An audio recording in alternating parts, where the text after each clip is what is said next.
I don't want to get emotional. Yeah, I'm a big girl.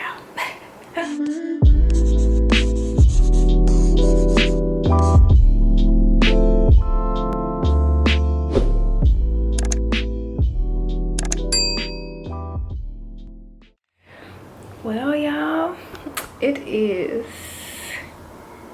April 29th, 2025, and I officially got fired. I'm not laughing because it's funny. I guess I'm still in a little bit of a shock, but I just had the call this morning. If you watch my last video, I know I was kind of expecting it. Doesn't make it any easier to actually come to fruition. I'm gonna set the camera up so I can sit down and have a chit chat with y'all, but I kind of just wanted to record like right off the raw emotions of the meeting. So I had the meeting this afternoon at 1:30, so it's 3:55. I kind of had a little bit of time for it to kind of settle in. It's definitely unfortunate because I feel like they made a huge mistake letting me go. I'm a great employee. Anyway, I'm gonna sit y'all down, talk through everything so y'all can know where I am, how I'm feeling. Anyway, if it's your first time seeing my face, my name is Kay. I was a flight attendant, but I'm still a traveler. So if it's your first time seeing my face, I need you to go ahead and subscribe down below so you can follow me along on all of my journeys. And if you're not new here, welcome back, love. I'm gonna eat and then we can talk. We can get into the tea about what happened, all the events surrounding why I got fired. And not just that, but just like stuff surrounding the company and unfair treatment, favoritism, and that type of stuff. Y'all know what's funny? I literally just said about the favoritism, right? So one of my classmates texted me and she literally just said, yeah, unfortunately there is favoritism in this company, which is BS and a level of unfairness. I'm not lying. Silly, I'm not lying. Okay, so yes, I officially got fired today, which is definitely unfortunate. It was not in my 2025 bingo cards to lose my job. Y'all, I never got fired from a job like my whole entire life because I'm a very great worker, good employee. So y'all know I was in the military for a while, so I have pretty good work ethic. And whatever I do, I used to run my own business, so like I'm a damn good employee, you know. I guess we'll start with the series of events that led me to actually getting fired, and then we can get into some more stuff. Yeah, something do not want me to get this video out. My camera keeps cutting out, but it sucks that this is the first time y'all are seeing me in my new place, really, and I'm telling y'all that I'm fired. My journey up to now, I started with Breeze in February 2022. Let's get into what actually happened surrounding me getting fired. At the company, we have what's called a playbook, and the playbook pretty much gives you rules and regulations, like a handbook, pretty much like a handbook at a regular job, except we call it a playbook. We have what's called reliability, which is like your call outs, sick time, absences, late shows, all that stuff falls under reliability. The company uses like a flawed point system to kind of keep track of your absences and stuff, and use that to determine when you get fired, when you get like a verbal warning, written warning, that type of stuff. When it comes to sick time, we get 1 point for sick time, and that covers 6 days, right? And every year it falls off. Long story short, I got fired because I had too many points. But my points from last May to now, I was at 6 points, and the max points that you can have is 10, and all of them were sick time. Like one time I went to the ER, regular normal sick stuff that you need to call out for, cold, sinus infections. I called out in May, July, and then I called out in October, right? Around Christmas time was the last day I actually worked, and I haven't worked since January. So April this month was actually my first month back after my ankle injury, which I'm gonna get into that. Basically, we have this point system. So from what I'm telling y'all, from May to October, I'm up to 3 points. Remember, the max is 10. So when January started, I had another sick time call out as May, July, October, January. Is people get sick. I don't know, I can't control if I get sick. Mid-January comes and I also have to call out again because New Orleans got hit with this big snowstorm, and at that time, that's when I was moving into my new place, and I had to be out by the end of the month. But because of the snowstorm and stuff, my moving and all that got pushed back, and I was only able to get the movers on a certain day. That time I had to use what's called an excuse absence, which is basically the same amount of days as sick time, except you get 0 points. Last May 2024, July 2024, October 2024, January 2025, and then the EXA doesn't count because that was 0 points, and I just needed those extra 6 days to finish moving my stuff out so that the new roommate could move into the other place, yada yada. So February came around, I had vacation time in February. After that, that's when I had injured my ankle. So I had to call in to work from that. I had injured my ankle. That's another sick time. So that would put me up to 5. After that, I was off for a little bit of period. So I'm thinking like, you know, by the time I have to go back to work, my ankle should be okay. But no, actually the injury progressed, it got worse. My boyfriend ended up taking me to the ER, and they had put me in this brace. He literally had to carry me in the hospital. He picked me up, put me in the hospital bed, put me in the wheelchair, and when I was at the hospital, they gave me this brace that I had to wear for my ankle. So at that point, that's when I decided to put in FMLA leave. I probably would need more recovery time since I had the brace. So I put in FMLA leave from end of February to March. I didn't want to take too much time. I kind of wanted to start there and see how the injury would progress over those 4 weeks. So by the time it came up for my FMLA to end, I had already bid for my April schedule. I just dropped down to my minimum part-time hours because in March they set me an appointment to see the orthopedic in April, and that turned out to be April 11th. I switched my schedule around to make sure all my work days was after April 11th, so that way I can go to the orthopedic and then see what he says as far as if it's okay for me to go back to work and that type of stuff. And I was going to put in more FMLA from that point, depending on that appointment. First day back at work was April 13th of this month. I went to the orthopedic on April 11th. He told me everything looked okay. I had a torn deltoid ligament, some deltoid ligament was torn, but that he was going to put me in physical therapy, and I would have had physical therapy 3 times a week for 6 weeks. But it didn't start yet. I didn't get a call for physical therapy until just yesterday. So, I'm getting a little winded, but I went to work on April 13th. I worked the 13th and the 14th. I worked that shift. My ankle was hurting so bad. The next day, I ended up using another sick because I had to wear the brace. Like, I can't wear the brace with my work shoes because 1, it's just very uncomfortable, and 2, I don't want to be limping around at work. Yeah, as a flight attendant, you can sit down and stuff like that, but what if an emergency happens? What if we gotta do service? It's like, then the other flight attendants will be forced to pick up where I'm slacking because I need to sit down. I just can't wear the brace with a closed back shoe because it's just too tight. It's just too tight fitting. So that put me at 6 points. So now we're at 6 points. So Thursday, this past Thursday, which was the 24th, I believe, I had a commercial flight, a commercial turn from here to Norfolk back. Usually I'm working charters, I don't really do commercial, but because it was my first month back, I just kind of had to take it easy and take what they give me on my schedule because I really wasn't supposed to bid for April since I was coming off of medical leave. Charters is at a whole separate terminal than the regular commercial flying. This whole week up until now, like, everything has just been going haywire. Sorry y'all, the lighting is changing because I'm right in front of the window. So this particular day, Thursday, like I said, I was already having a rough week, which is really hard on me emotionally. I didn't have to work. I'm getting some wallpaper installed today, so I might have to finish this a little bit later. Okay, so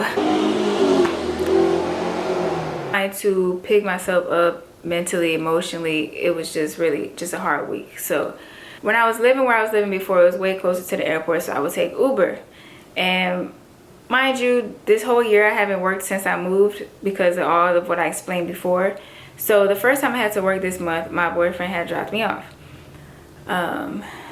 Or usually when I was living at the other spot, I would carpool with my roommates. I just never really drove to the airport.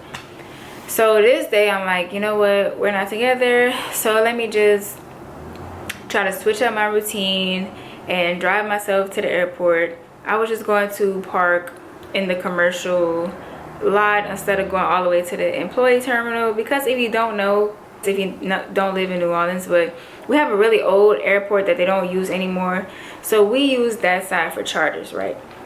And you have the regular commercial flight, but for employee parking and economy parking, you have to go all the way to the old terminal and then take a shuttle to the regular airport, and that could take like 45 minutes. One, I never had to deal with parking, so I'm like, okay, you know what, let me just park like I'm a regular passenger, just pay to park, pop in the airport, work the flights, come back, no biggie. So I get to the airport. So you have the surface lot, which is not in a garage, it's just kind of like a parking lot. I pulled up to the airport, tried to go there, it said full. So I'm like, okay, cool, I'm gonna just go to one of the garages. So I get to the short-term garage. Level 5 was open, but the rest was full. I think like level 1 had 2 spots, the rest was full, and level 5 had like 30 spots or something. So I'm like, okay, cool, I'm gonna just go ahead, park at level 5. Mind you, I left home about an hour early, maybe a little bit before an hour early, because I'm already knowing that I'm not familiar with parking because I don't drive to work. So I'm giving myself time to get there, run into hella traffic. It was Thursday around 3 p.m. It was just so much traffic. By the time I got to the airport, it was 4. It was like almost 4. And my check-in was at 4:20. I was going to park in the garage and just walk over, and that takes maybe like 10 minutes. So my silly self, I'm not knowing how to navigate the parking garage. I end up driving to where the exit is instead of driving up the levels. I end up taking the wrong way and going out the garage. So once you're already starting to go out, you can't really turn around. You have to go out, and they do the whole ticket thing or whatever. I get out, I'm like, okay, great, I gotta go all the way back around. But this time, instead of going back to short term, I was like, well, let me just do the long term, since I couldn't really figure out how to navigate the parking garage. So I go to long term.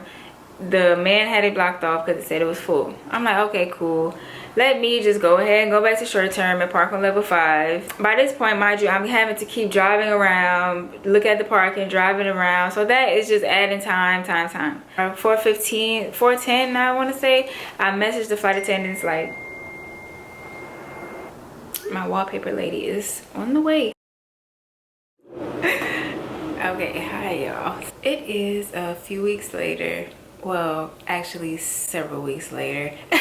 several weeks later, and I'm actually editing the video here. But I realized at that time I knew I didn't get a chance to finish telling the story because, you know, life just kind of happened. I think that day I was saying that I was getting wallpaper installed, which that was true, and then my camera battery had ended up dying. I was like, you know what, I'll just finish it another day.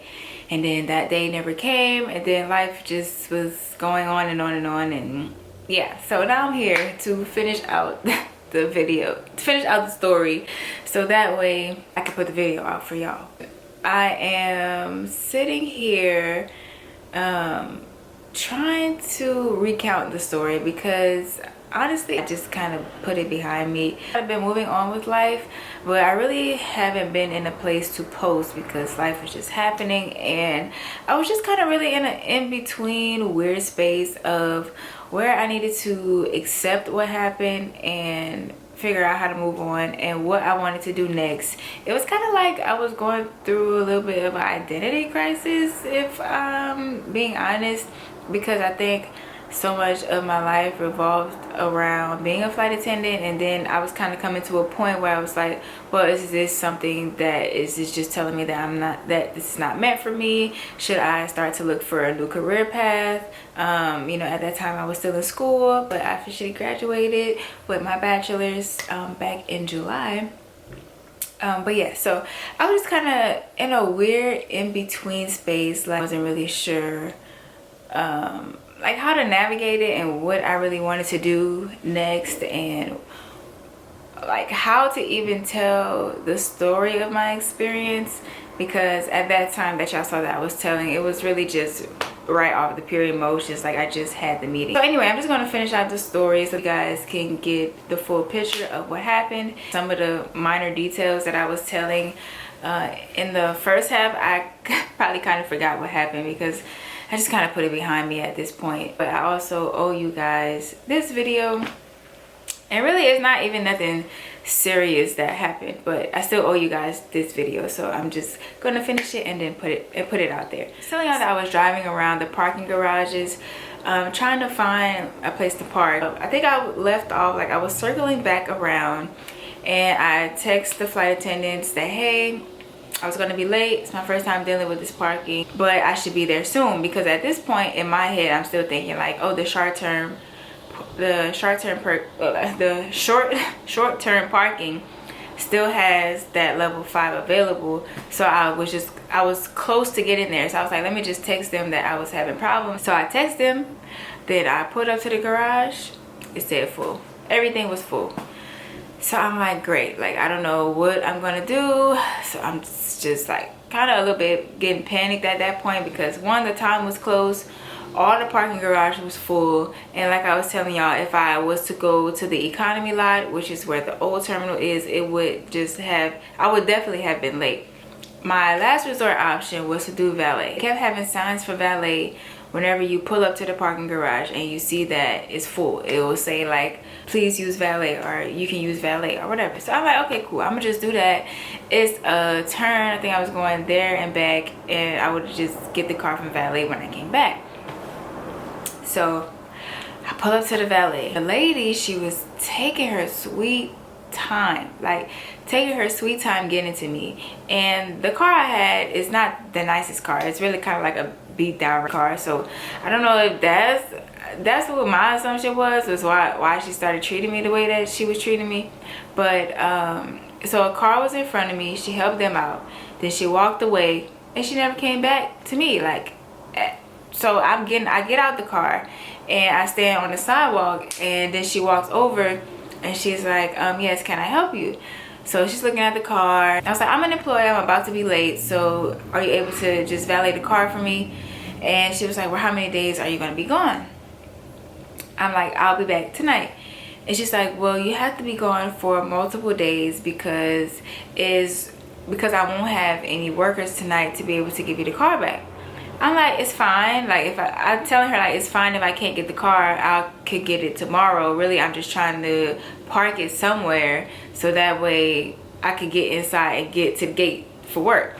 I forgot what time it was by this point, but I know it was close to me like being late. And y'all, she would not take the car. Like, she just kept giving me the runaround. Like, I cannot take the car. I cannot take the car. You have to be gone for more than 1 day. So I was like, okay, well, what if my flight does happen to be gone for more than 1 day? Then what? She's like, I still can't take the car. Like, I'm really not exaggerating. Like, she just would not. She kept telling me every excuse to not take the car. At this point, I'm like, okay, whatever. It is what it is. So then I think I texted, because when I had texted the flight attendants, they was like, did you let me know? So I was like, no. It's the supervisor. So they was like, did you let the supervisor know? I was like, no. So I ended up texting her on Teams. I was like, hey, I can't remember the order that it went in. Honestly, I think when I parked at the valet, the supervisor had called me. Sorry, y'all, it's kind of foggy because, like I said, it's been few weeks, several weeks. I think when I pulled up at the valet, she had called me. So I was telling her that I was trying to valet the car. she's like, okay, just let me know when you make it inside. So I'm like, okay, cool. Then the stuff happened with the lady. So I was like, you know what, forget it at this point. It's just no way I'm going to make it, and I'm not going to keep stressing myself, because like I said, by the time I would get to the economy garage, it's just no way. I'm still going to be late either way. So then I think I called her back, and I was like, or I texted her on Teams. I don't even have the messages anymore because they removed my access to everything. I was telling her, or texting her, like, you know what, I'm just not going to make it. I'm just going to have to take the no-show. She's like, okay. Even after that, I still was making an effort to try to get there. So I started driving to the economy lot, because I was like, even if they had to hold a flight for me, I'm going to still at least try to get there. Get a call from crew scheduling, and they're like, hey, we're just trying to see where you are, yada yada. So I'm telling them, like, you know, it's my first time dealing with the parking. I'm on my way to the economy garage, but I'm not gonna be able to make it to the gate in time. So they're like, okay, cool, just let us know when you get there. So I'm driving, speeding. They end up calling me back when I was like almost there, and they was like, hey, you know what, we already activated the airport reserve and you can go home. They said you could go home. So me, I'm like, okay, cool. All right, I tried. Literally everything was working against me, and I tried to delete some footage. But so basically they was like, you can go home. Turn the car around, and I went home. I ended up getting 5 points for a tardy. I think the tardy was 5 points. If y'all remember from before, when I was counting up, I was already at 6 points. So the 5 points from that incident put me at 11 points. And what's crazy was that when that happened, that was like a Thursday. So supervisor reached out to me, and she was saying that she wanted to set up a meeting for that Tuesday. I had to work that Sunday. In my head, like I was saying, I already was kind of thinking like, oh, this is gonna be it. It was already like some dislike towards me over like my YouTube, and just the favoritism and stuff that I was mentioning before. So I already kind of knew that it wasn't going to go in my favor. Not that, like I said, not that I was a trouble employee or anything, but it's just kind of like, if you don't drink the Kool-Aid of the company, then they don't really like you. I'm asking the supervisor, I'm like, hey, you know, I work on Sunday. Do you know if I'm getting fired? Should I waste my time going to work pretty much on that Sunday if I was having the meeting on Tuesday? She was just kind of like, just have something prepared for you to say at the meeting. Okay, cool. So I probably still have a shot to at least defend myself, you know, tell my side of the story, so they could see that it was like a genuine accident. Everything was against me. I have never been late the 3 years that I've been at the company. Only call outs I ever had was for sick. It was never no late show, no tardy, no late to the gate, no show, none of that my whole time there. So in my head, that's what I'm thinking, like, one, I bring a lot of people to this company. Two, I'm pretty much like the face. They was promoting my YouTube and training. They was using my likeness to promote people to do social media. I had good rapport with all my co-workers and the pilots. Like, it was like really no issue. So thinking like, you know, it's gonna be fine. I'm gonna get to defend myself. And the way that she was making it seem, that's what I thought. Wrote up some little bullet points that I wanted to say at the meeting. They told me that I could have a witness, and the person that I chose was one of the pilots to like sit in with me, because he can vouch for my work ethic, and I figured it was kind of somebody like more higher than having just another flight attendant sit in with me. I asked one of the pilots to sit in with me, which was Josh. I think you could also have a union rep, but at that time we was just kind of voting in the union, and I just wasn't really sure if there was much that they could even do. Before that, I didn't call in for the flight that I had to work on Sunday, which was my last charter flight that y'all saw the video. I liked the crew, so I wanted to work the last flight, and if it was my last charter flight, I at least wanted to go and say bye and, you know, let people know what was up. You know, do my due diligence. Do my due diligence. Well, I can't say that. Do my due diligence. You know, show up in good faith instead of calling in again. So I was like, let me just show up. And like I said, the way she was making the scene was that I still would have like some type of chance to defend myself. So I'm like, okay, cool, I'll show up so that they can see that, you know, I'm still showing up. I'm not like, you know, giving up just because this incident happened. But no, that's not how the meeting went at all. He pretty much was just asking me to recount. Well, he started with the rules, saying I'm not allowed to record or anything like that. So I didn't record just because I wanted to keep it, you know, keep it contained or whatever. The witness was not allowed to speak, so he was pretty much just there. He wasn't even able to speak on like my character or anything, which I felt like that was unfortunate. Kind of seemed like they already had their mind made up when I got to the meeting, so it really was nothing at that point that I could really do further. I told him everything detail for detail how I'm telling y'all. They went over my like point record, which I went over with y'all, so y'all could see that it's not nothing like outlandish or anything that I'm calling in back to back to back. It's like periodically sporadic sick times that people would get sick, so I don't even know why that was like relevant, I guess, but whatever. So went over the points, let me know that I was at 11 points. It's being very condescending, kind of saying like, well, why you didn't do this, and well, why you didn't do this, and it's like, it's nothing that I could take back from the incident that happened. Literally nothing else that I could do differently because it already happened. So pretty much he was like, why you didn't call crew scheduling to let them know? Mind y'all, I'm driving and I'm panicking trying to find parking. You think the first thing on my mind is to call crew scheduling when I'm right there at the airport, and in my head I could make it. So it's like, why would I call crew scheduling? Which I get his point with what he was trying to make, but to me in that moment, that's not what I did, because that's not what made sense to me. I'm not looking on my phone trying to call somebody while I'm driving, that's why I texted the flight attendants and, you know, let them know. But anyways, basically at the end he's pretty much like, well, you know, have to let you go because of the point of, because I had too many points. All in all, that's pretty much what happened. Like I said, I moved on from the situation, so I don't really have like, now retelling it kind of makes me mad all over again, but I don't have no ill intentions with the situation. It was what it was. I was at peace with the outcome before it even happened because I knew it was going to happen. I just don't like the way that they kind of painted it as if I had like a chance to tell my side of the story. It was no point in me retelling the story if they already knew that I was going to get fired. So I felt like they was just wasting my time. And that's the end of that happened. My time at the company, all in all, I'll have to say it was not horrible. I know I said in the beginning that I was gonna spill like tea and that type of stuff, but I decided to withhold on that only because I said it's been several weeks since that has happened, and I don't want to taint anyone else's experience about the company. I would love for people to go and make their own judgment, make their own critiques. All I can say from my experience is that I love the people.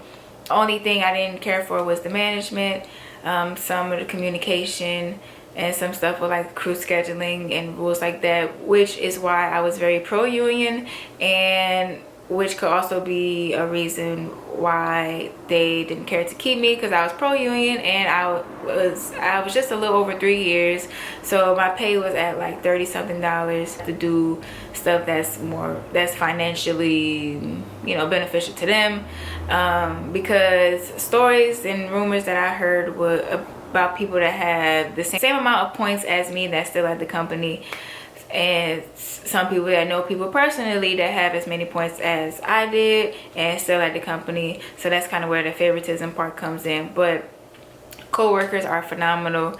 Like I said, the company worked for the time that I was in my life, working part-time. I still could travel with my flight benefits. Thought that we had really good flight benefits as well. So that was a plus for me, and like I said, I was part-time, so I didn't really fly as much, so I got more opportunity to use my benefits.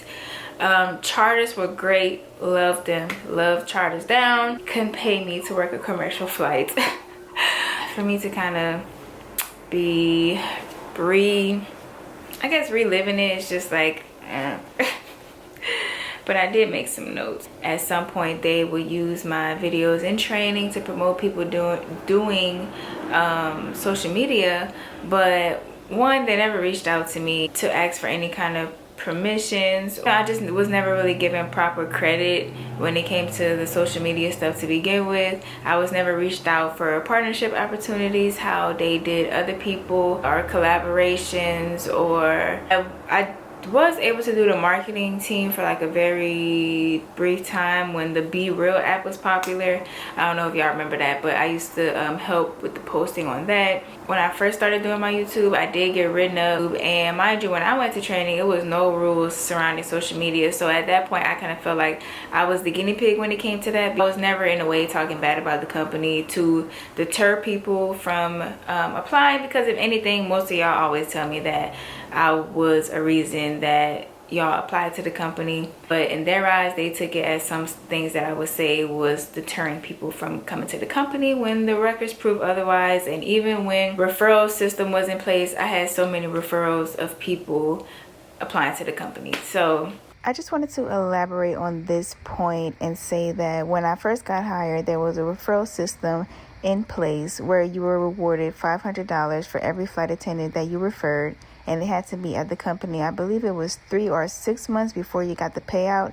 But shortly after I started to get a lot of referrals in the system, they abruptly cut the monetary incentive behind the program under the guise of trying to save money and make the company profitable. So never got any payouts. Like I said, was never given proper credit or recognition to begin with. And so many people can vouch for that. So many people can vouch for how many opportunities they passed me up on, or they would reach out to other people, or they would promote other people's content, and you know, just stuff like that. It's not really tea, or I'm not really embarrassed about it, because really it's just like another chapter in my life, and things had to end. If I could do anything different, I probably wouldn't, because I believe that what is meant for me will be for me. And literally that day, everything was just kind of like out of my control, and it's just another chapter in my life. I was in a season of shedding, and a lot of things had to go around that time, and that just happened to be one of them. And it did suck at first, I'm not gonna lie, it did suck, because like I said, I kind of felt like I don't know what to do with myself, I don't know what I'm gonna do. Definitely was not in my plans for the year, y'all. It's just funny how life has a way of working. Like me sitting right here, you would not tell me that I would have gotten fired from an airline that I've been at for 3 years. I mean, like I said, it had its downsides, yes, but I want you guys to go and form your own opinion. I don't want to pollute anyone's experience, because my experience is not someone else's experience. And also, like I said, this happened months ago. Things that was an issue for me then could not be an issue now. So I don't want to speak on stuff that probably is not relevant anymore. Even though it was my experience, things just could be different now. Union is at play. More things are changing, because obviously I still have friends there, so they kind of keep me in the loop of like the growth of the company. I know they did get certified international finally. I'm sure great things are happening there. Like I said, I just don't feel like it's my place any longer to speak on the company, because I am not there anymore. So if you do need like recent information, just reach out to me, and I could point you in the direction of some people that are still there. When everything happened, everyone was so sweet to me. They were sending me all kind of messages, letting me know that, you know, I was a big influence for them.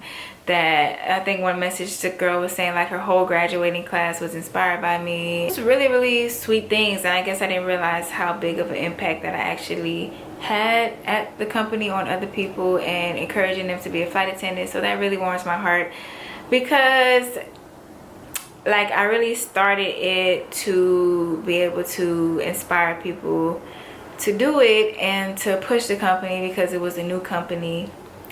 I don't want to get emotional. But yeah, like it had a special place in my heart, and I met some really great people that I got to fly with. Yeah, I'm a big girl. And I guess all this time, like, I guess I never really processed it because and it's not, all in all, it's not really a big deal. Like, you get fired from job. I guess at that time I just kind of felt like, dang, this just came out the blue. And at that time I was really going through a lot of stuff, like emotionally. So it was just like another added thing to my plate, and I was at peace with it. But obviously, you know, I still had to process like everything that happened and just kind of remove my identity from my job. And it was just hard for me to post, and I didn't feel like a failure because, like I said, I'm transparent. Two things could be true at one time. Like, I'm at peace with it, but it still sucked, you know. When I was on the meeting, the manager that was doing the meeting, he even started to cry whenever he said that he had to let me go. And I think that is even telling in itself of the impact that I had there. And, you know, I'm sure my presence is missed because people still reach out to me asking me questions, or people still reach out to me telling me like they miss flying with me and stuff like that. But yeah, so I just been in my shell, but I'm okay. I have been doing great things that I can't wait to post about. And if you follow me on Instagram, then you already kind of know that I'm kind of on to something else, and I really have truly closed that chapter in my life. Like I said, just the people that I've flown with are amazing, and that's just probably just the hardest part that I miss the most. I don't think I will have those same connections at any airline because we literally kind of started from the bottom. We literally started from the bottom. Like, we started from the bottom. I just think just the bond that you create with the people there, I just won't find it anywhere else. What's next for me? You guys have to stay tuned and see. Thank you guys for checking on me. I am okay. I've been okay, really. Life has been great. I hope that someone else can take over my Breeze legacy.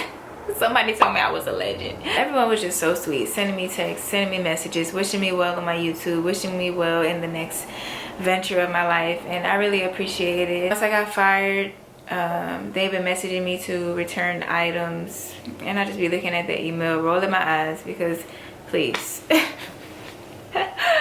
That's the least of my worries. I really don't have much else, y'all. That was pretty much it. That's the story. That's what happened. Hate that I gave them a reason to fire me because I really had no legs to stand on at that point. When I had 11 points, there's nothing that I could do to really defend it.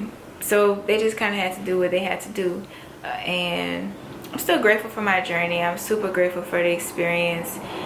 Really, I think it was so sentimental because that time when I joined the company, I was going through it, y'all. I was going through a divorce. I had to move out of my place. Like, I was just getting out of the military, like not too much before that. I had processing that. Then I had just left SkyWest. And then it's like I was coming into training with all this emotional stuff, and then just the people were just able to just pick me up, and we just built this bond. Really can't be explained. Just kind of had to be there. Made lifelong connections. The pilots are amazing. They still check on me to this day. I'm just very grateful. So that's pretty much all I have to say. I do have some more videos coming that I am editing. I'm trying to get back to it. Yeah, I know I be all over the place with the posting, but I hope all my Breeze family is doing amazing. I really miss y'all, truly, very deeply. I would just like to close this chapter. Hope all is well.